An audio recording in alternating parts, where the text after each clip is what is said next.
hypertension, or high blood pressure, impacts 1.13 billion people worldwide. This serious medical condition can increase the risk of a number of diseases, including heart, kidney and brain disease. However, there are some easy ways to reduce your risk of high blood pressure. According to experts, exercising is one of the best ways to naturally alleviate hypertension and the symptoms associated. Natalie Komova, fitness and nutritionist expert for Just CBD, told Express.co.uk that people should aim to exercise for at least 30 minutes each day. She explained, one should try to get at least 150 minutes of moderate aerobic activity.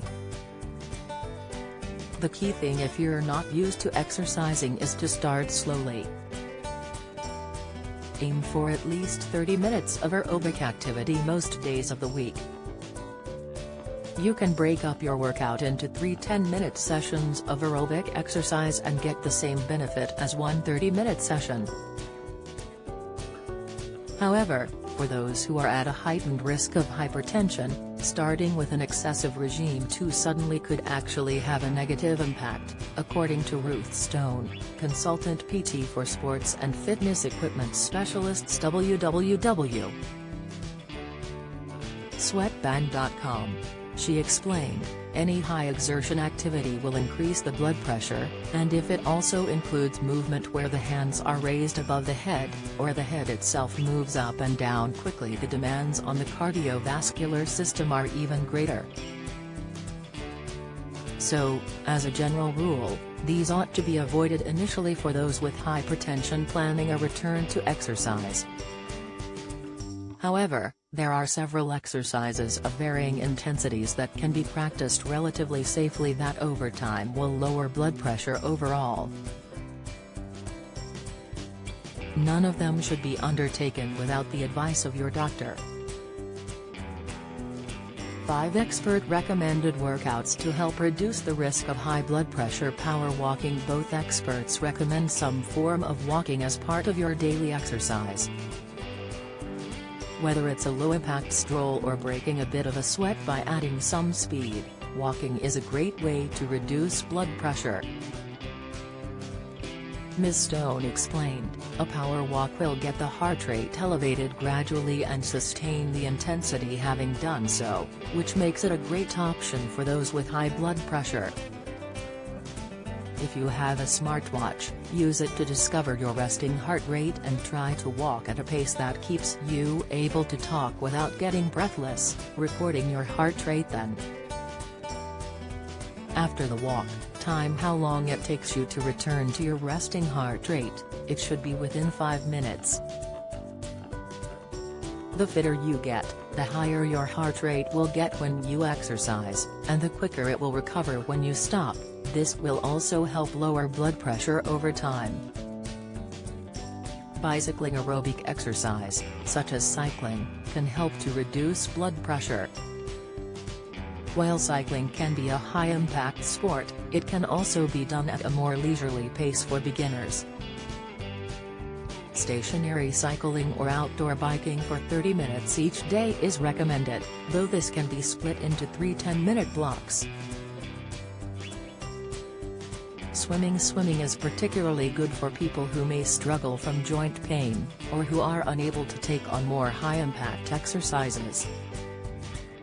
When performed regularly, swimming is reported to be very effective in reducing blood pressure in patients with hypertension. This can be achieved with varying levels of intensity, ranging from mild to moderate. As with all the expert-recommended exercises, 30 minutes is the optimum amount of time for health benefits. A little bit of heat. While high-intensity workouts aren't always recommended for those suffering from hypertension, Ms. Stone points out their effectiveness when it comes to metabolic conditioning. She told Express.co.uk, high-intensity interval training is determined by your level of fitness. If you feel it's intense, then it is.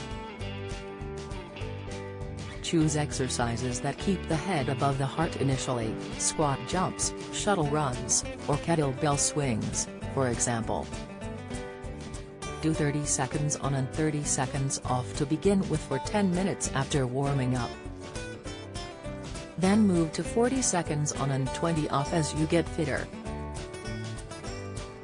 From here, build to periods of active recovery, for example, jumping jacks for 40 seconds and wide squats for 20. You should be breathless at the beginning of your rest period and ready to go again when it ends, although this will decline for longer workouts. This approach to exercise results in metabolic conditioning, the heart is stronger and the cardiovascular system more efficient, which will lower your blood pressure significantly over time. Yin Yoga. Yoga is another great low-impact form of exercise which may be more accessible to those who are unable to engage in high-impact sports. Ms. Stone said, most forms of yoga can help lower high blood pressure, but serious sufferers of the condition would do well to consider Yin Yoga, which is a passive form of the discipline. It features passive, restorative postures held for long periods of time, and its primary focus is opening the body physically to build mobility and appease the movement of energy around the body. As such, it is well suited to someone living with hypertension, as the heart rate is not only kept low but actually slows down during the practice, which over time can have an impact on resting heart rate, and therefore blood pressure.